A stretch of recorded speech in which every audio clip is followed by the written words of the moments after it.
I sat in my corner office on the 50th floor of Meridian Tower, reviewing Lauren's latest email requesting a meeting with the CEO. It was her third attempt this week, each message more desperate than the last. Mrs. Chen, my executive assistant David, entered with my afternoon tea. Your daughter-in-law is in the lobby again. She's telling reception she has an appointment with the CEO. Which she doesn't, I sighed, watching the security feed on my monitor.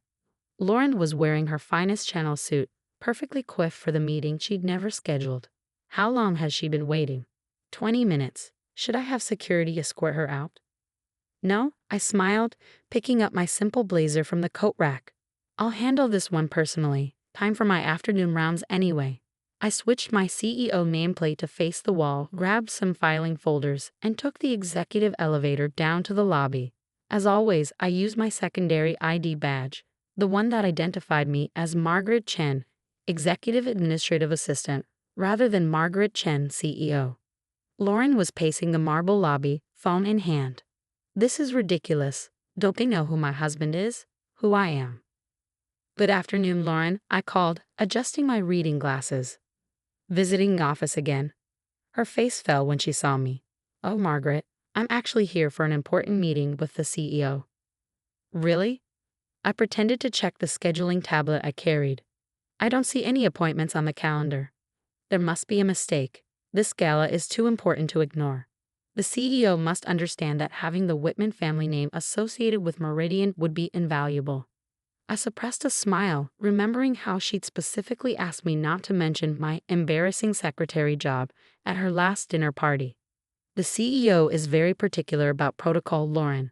All meetings must be properly scheduled through the appropriate channels. But I'm family, she protested. Surely you could just walk me up. Put in a good word. That's what assistants do, right? The subtle condescension in her voice was familiar. Lauren had spent the 2 years since marrying my son Thomas trying to minimize my existence to a series of convenient stereotypes. The aging secretary, the embarrassing mother-in-law, the woman who simply didn't understand their world. I'm afraid it doesn't work that way, I said, leading her toward the exit. But if you'd like to submit a formal proposal for your charity event, I'd be happy to pass it along. A proposal? I don't write proposals. I make things happen. She pulled out a glossy brochure. Just make sure the CEO sees this. It's for the annual Whitman Foundation Gala. Very exclusive. I took the brochure, already knowing what I find. Lauren's charity events were notorious for spending more on appearances than actual causes. Last year's gala had allocated 80% of its budget to vintage champagne and only 5% to its supposed beneficiaries. I'll see that it reaches the appropriate desk, I promised, knowing it would end up in the same place as her previous requests. My needs further evaluation file. Perfect, she brightened.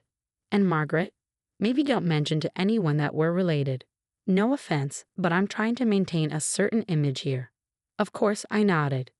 We wouldn't want anyone to know that Thomas Whitman's wife is related to a mere secretary. The sarcasm flew right past her. Exactly. You do understand. Oh, and for Thomas's birthday dinner next week, we're keeping it intimate. Just our social circle. You understand, right? I understood perfectly. I also understood that the intimate dinner was being held at La Cirque, where I happened to be a majority owner. Not that Lauren had ever bothered to learn such details about her mother-in-law's life. Will you be needing the family pearls for the occasion? I asked innocently, referring to the heirloom necklace she often borrowed for special events. Oh yes. Could you drop them off with my housekeeper? It's better if you use the service entrance. I watched her stride away, designer heels clicking on marble, completely unaware that she just asked the CEO of a Fortune 500 company to use the service entrance of her townhouse. Back in my office, David was trying not to laugh. Service entrance? Apparently, I'm not proper company entrance material. I picked up Lauren's gala brochure. Pull up the financials for the Whitman Foundation, please. Let's see what we're really dealing with.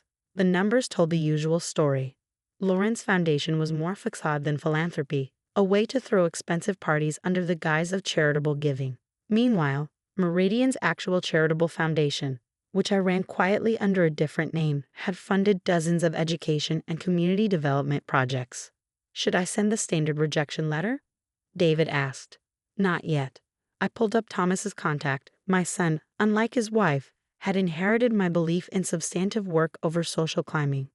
Let's give Lauren one more chance to learn about real value. I drafted a quick email. Dear Mrs. Whitman, your gala proposal has been reviewed. While Meridian cannot support the event in its current form, we would be interested in discussing a partnership under the following conditions. A minimum of 75% of all funds must go directly to beneficiaries. The event must include representatives from the communities being served. All organizers must complete our corporate social responsibility training. The CEO would be happy to discuss this personally, but first requests that you spend 1 week working with our community outreach team to understand Meridian's philanthropic priorities. Please contact Margaret Chen to schedule your orientation. Regards, Office of the CEO. That's a bit devious, David grinned. Sometimes the best lessons come from unexpected teachers. I picked up my secretary badge, and sometimes the most valuable networking happens in the most humble places. My phone buzzed. A text from Thomas. Mom, Lauren's freaking out about some Meridian email. Should I tell her? Not yet, I replied. Let's see if she's ready to learn what real influence looks like. Sometimes the most powerful position isn't the one with the fanciest title, but the one that lets you teach essential truths about respect, dignity, and genuine worth. And sometimes the best way to handle someone who judges by appearances is to let them reveal exactly who they are, before showing them exactly who you are. David, I called, please clear my schedule for next week's community outreach training. I think it's time for some hands-on CEO involvement. Lauren arrived for her community outreach orientation wearing Louboutins and a grimace. She stood in Meridian's community center, surrounded by folding tables and volunteer workers, looking like she'd stepped into a foreign country. Margaret will be your supervisor this week, David informed her, fighting to keep his face neutral. She's been running these programs for 20 years. 20 years. Lauren's perfectly sculpted eyebrows rose. And you never? Advanced? I handed her a volunteer apron. Some positions are more advanced than they appear. Shall we begin? The first task was sorting donations for our education initiative. Lauren held up a gently used backpack as if it might bite her. Can't we just buy new ones? Sometimes the most valuable things aren't the most expensive, I said, showing her the handwritten note inside. This backpack got me through college. Hope it helps someone else dream big. By lunch, her manicure was slightly chipped, and her designer outfit had gathered some dust. But I noticed her carefully folding each donated item, reading every note, starting to see the stories behind the statistics. These are all local families, she asked, reviewing the distribution lists. The same communities your gala claims to serve, I pointed out, though I don't see many of them on your event guest list. She had the grace to look embarrassed. The tickets are rather expensive, and the champagne budget could fund 50 scholarships, I added mildly. Interesting choice of priorities. The afternoon brought a surprise visit from Thomas, who often helped with our STEM education program. Lauren stared as her husband confidently navigated the community center, high-fiving kids and checking in with regular volunteers. You never told me you did this, she said when he joined us. You never asked about my volunteer work, he replied quietly. You were always more interested in my social connections.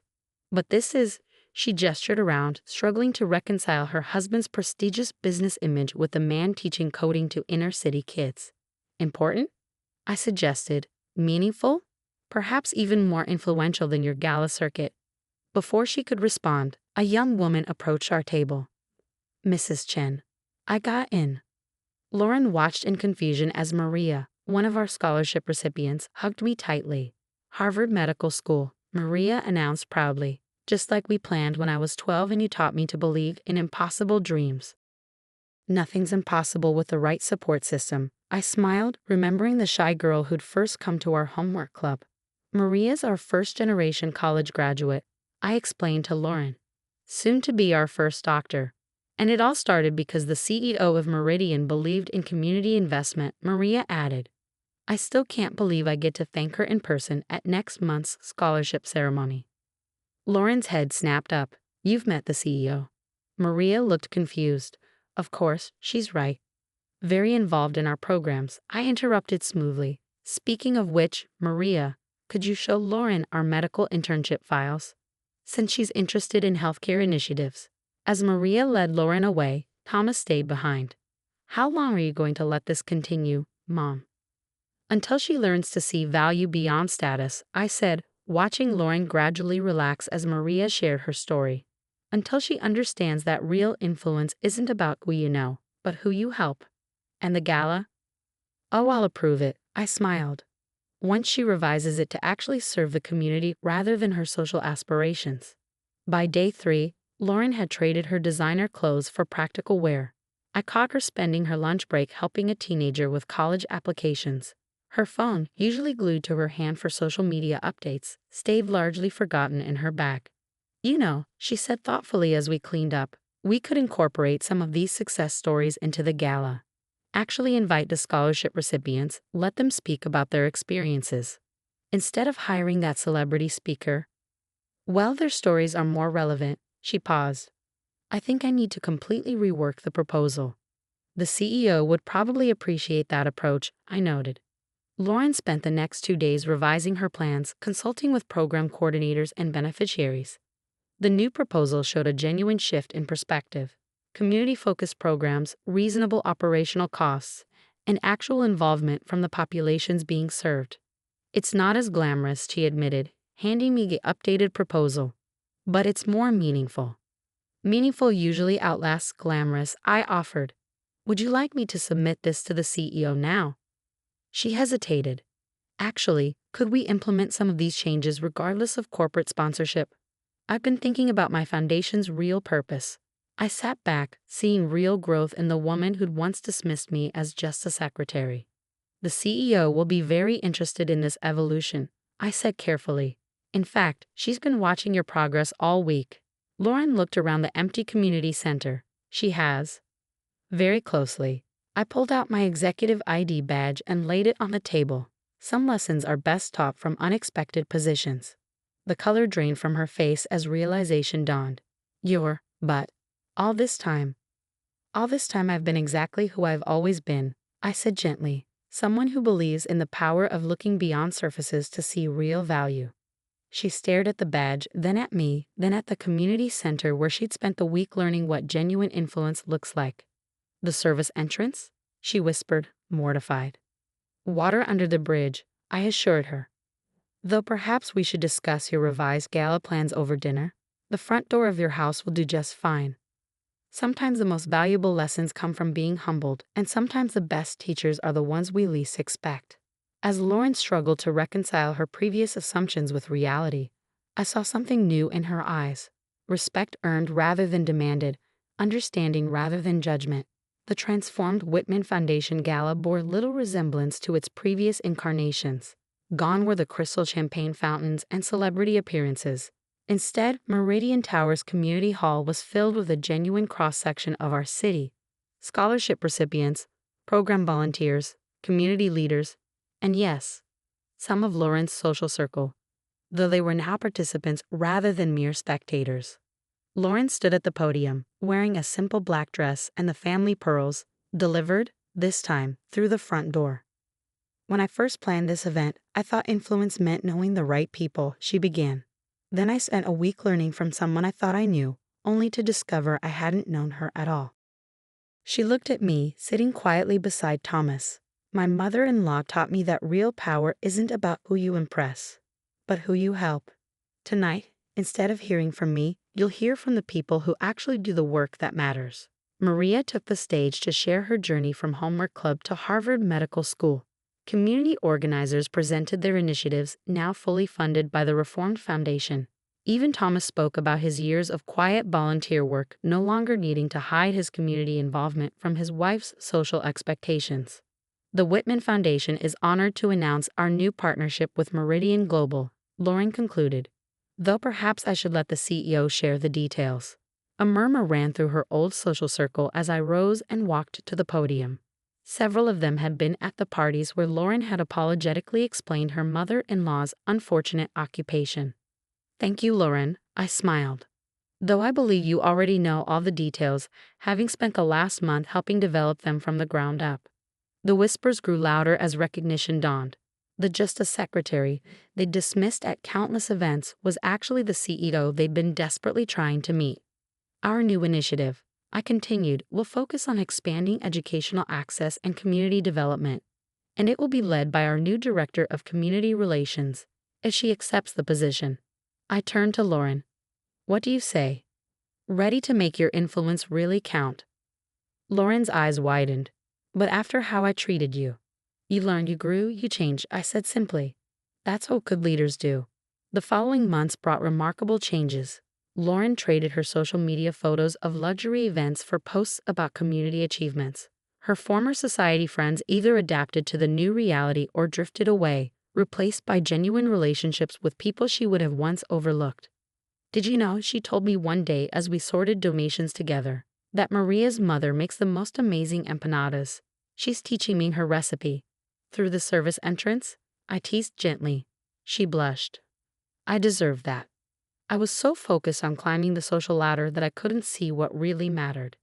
And now? She gestured to the community center, where Thomas was teaching coding while their toddler played with the after-school program kids.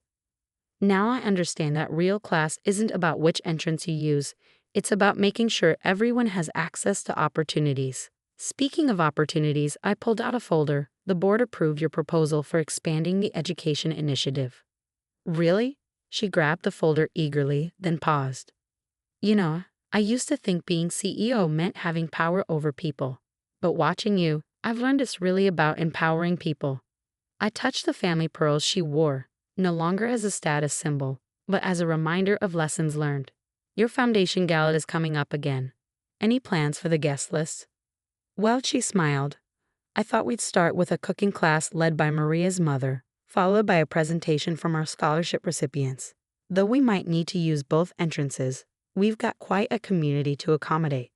Sometimes the most powerful transformations come from having our prejudices dismantled piece by piece, and sometimes the best revenge against snobbery is simply showing someone a better way to live. Mom, Lauren said quietly, using the title she once refused to speak, thank you for not giving up on me. That's what family does, I replied. We see past the surface to the potential underneath. Together, we watched our growing community fill the center with purpose and connection, proving that real influence isn't measured in social status or corporate titles, but in the lives we touch and the changes we inspire. And if some of Lauren's former social circle now had to make appointments to meet with the just a secretary he'd once dismissed, well, that was just an extra lesson in the price of prejudice and the value of respect.